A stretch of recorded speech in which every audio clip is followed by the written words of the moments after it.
What role does price play in your business success? I'm Tom Krauser, and that's what we're here to answer.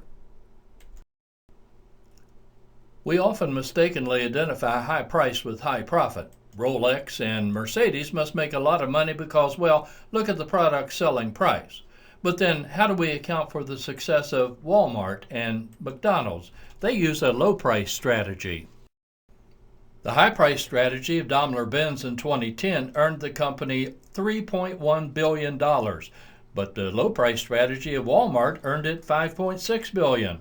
Point is, both a high price and a low price strategy can put lots of money in the bank if your outgo is appropriate to the income. In fact, the price level has little to do with it. In simple terms, take your income and subtract your outgo, and that equals your earnings. But you can have earnings at a low income level as well. As long as you keep your expenses appropriate, you can earn money at almost any sales level. So the secret is to match your expenses with your income. Say sales were $6,000 for the month. Now there are only three kinds of expenses or costs you will ever face. Direct materials is if you sold nothing, you would have no direct material costs. So paper toner, extra click charges, and anything that varies directly with sales is a direct material, and this is usually 25% of sales in small press shops. Wages are wages walking out the door, as well as the cost of benefits and taxes, not what you pay yourself or your spouse. But let's say $2,000 for illustration purposes. And overhead is everything that's not a direct material or a wage, such as rent, utilities, depreciation, advertising, so on. Again, $2,000.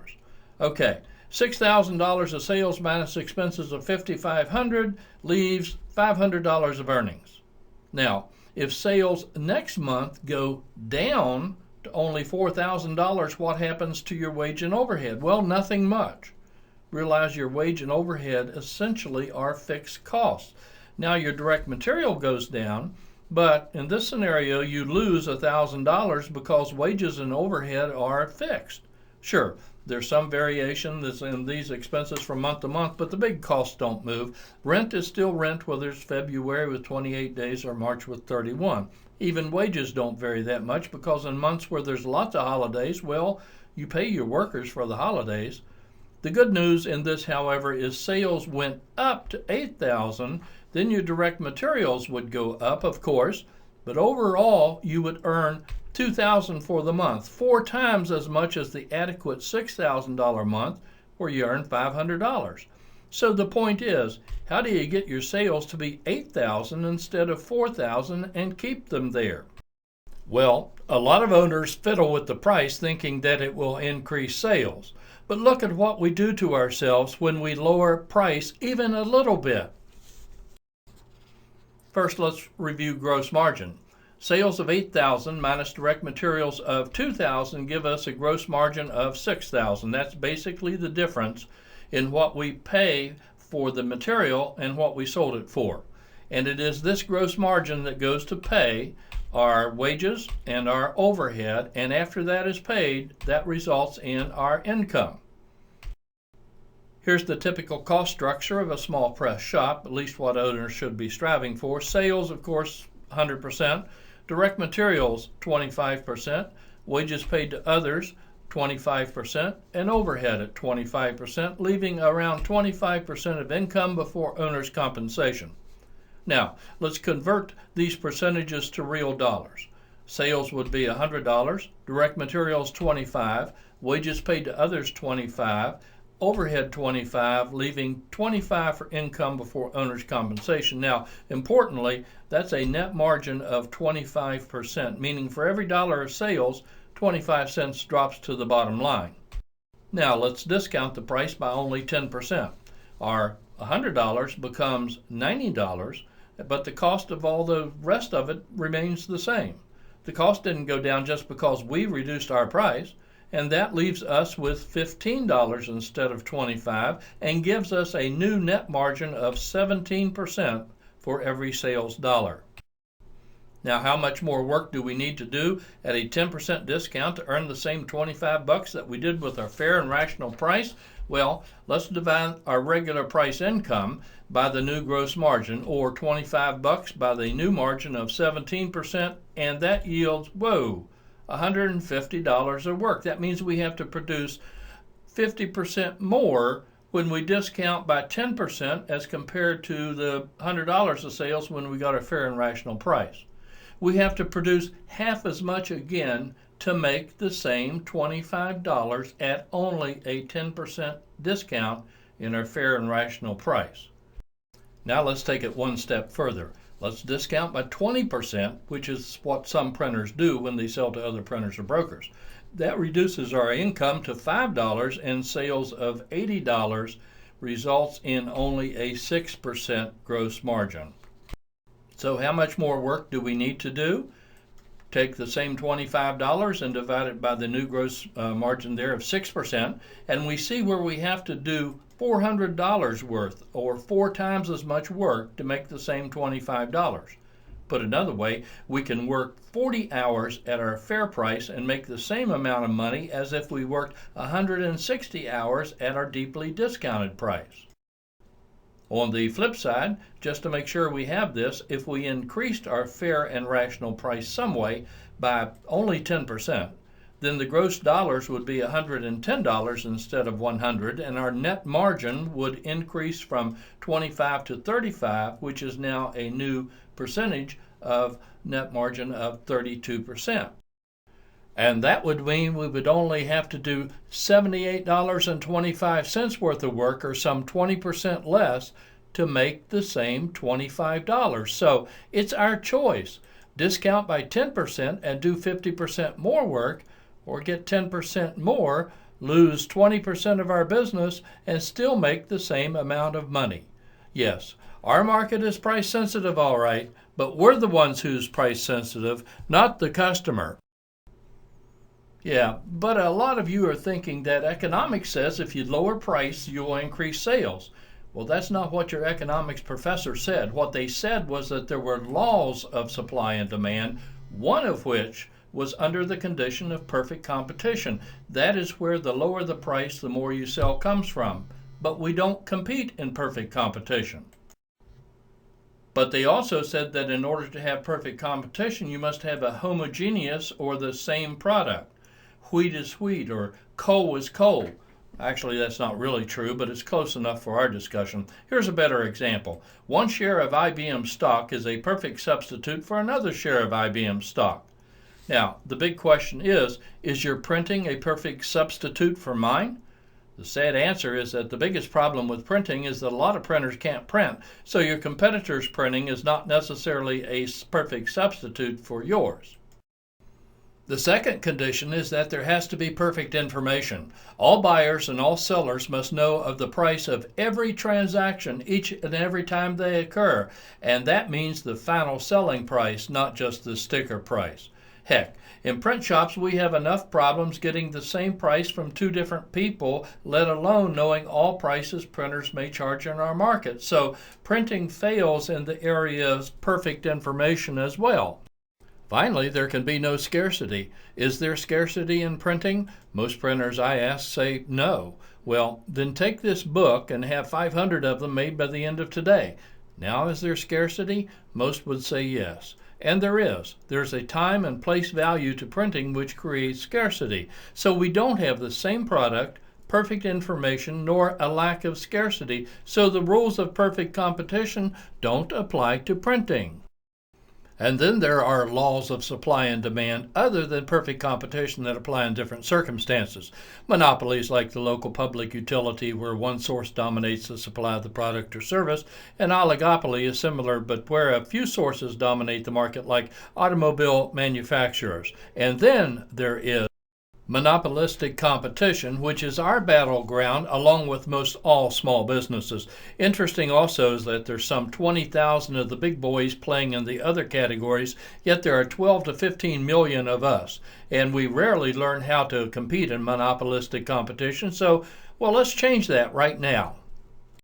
Monopolistic competition is characterized first by low entry barriers. Setting up a print shop or restaurant doesn't cost a lot as compared to starting a steel mill or an automotive plant. Many firms compete in the overall market, but usually we compete with only 3 or 4 others for a specific customer account. And that's not because of us, it's because of the customer. Most customers don't have the time or inclination to deal with 30 or 40 printers because they have real work to do. As a result, they limit their vendors to 3 or 4 trusted ones. Generally, there is no one price leader in monopolistic competition. Rather, there are a bunch of prices, and often they are all over the place. Finally, we produce a similar but not exactly identical product. My printing may be similar to your printing, but there will be variances in turnaround, quality, terms, service, or a dozen other things, so they're not exactly alike.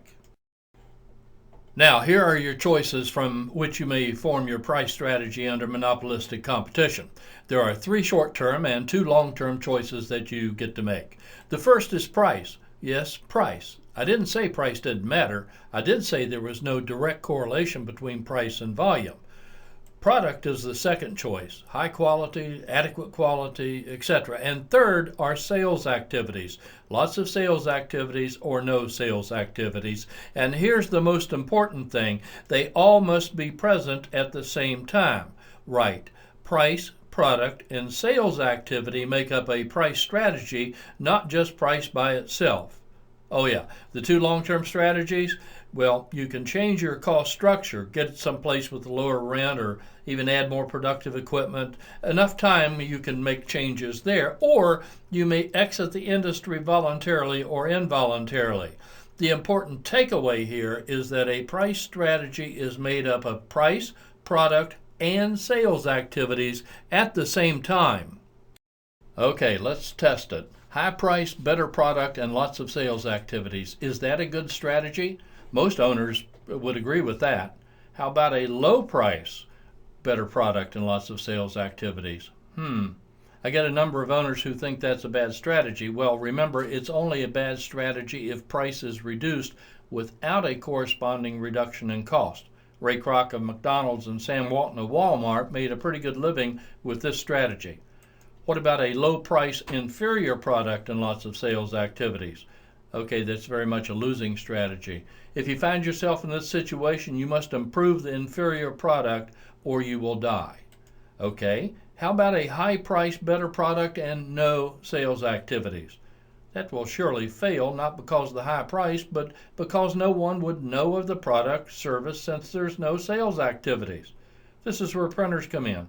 They think, all right, what I will do is lower my price, and that will result in a low price, better product, and no sales activities, which makes even less sense. Yet this is the strategy that most rely on for success. They decrease price in order to increase their sales. They think price matters that much, and it doesn't.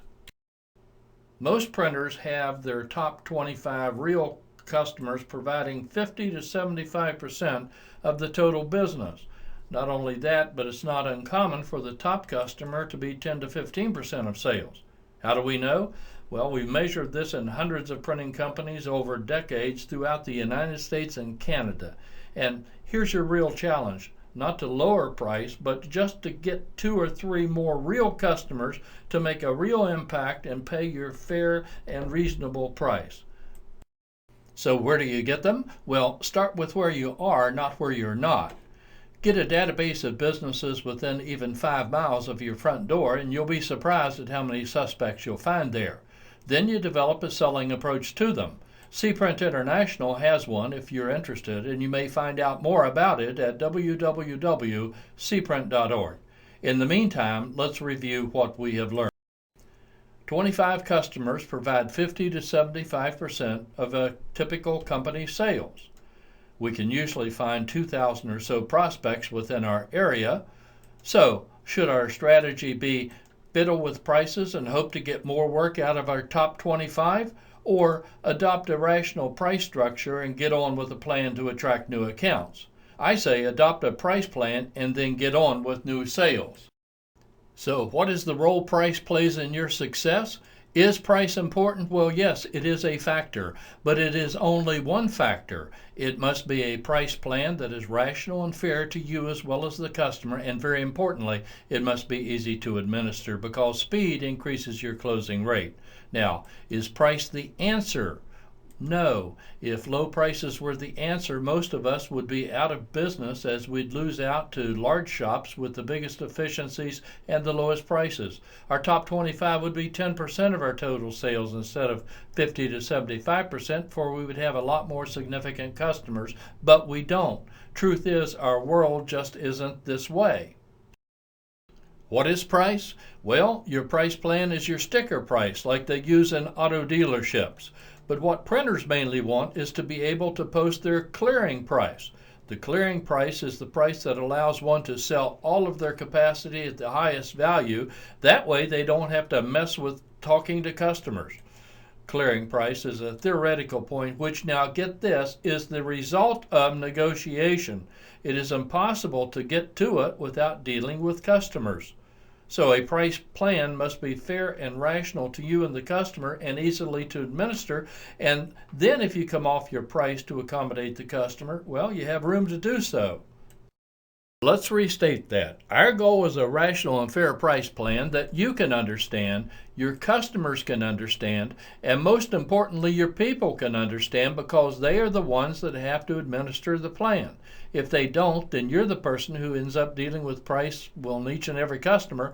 And if you're doing that, you don't have a price plan. You'll just end up spending all of your time negotiating with customers. So it must be easy to administer.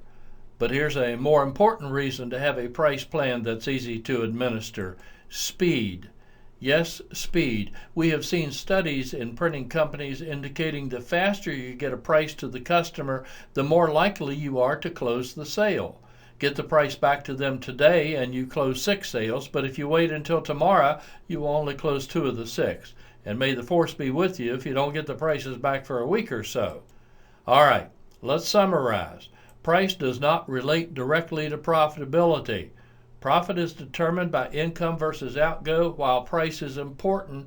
More important is the relationship of gross margin and your overhead and wage expenses for the month. High prices along with high wages and overhead can still result in a loss, while low prices along with low wages and overhead can still result in a profit.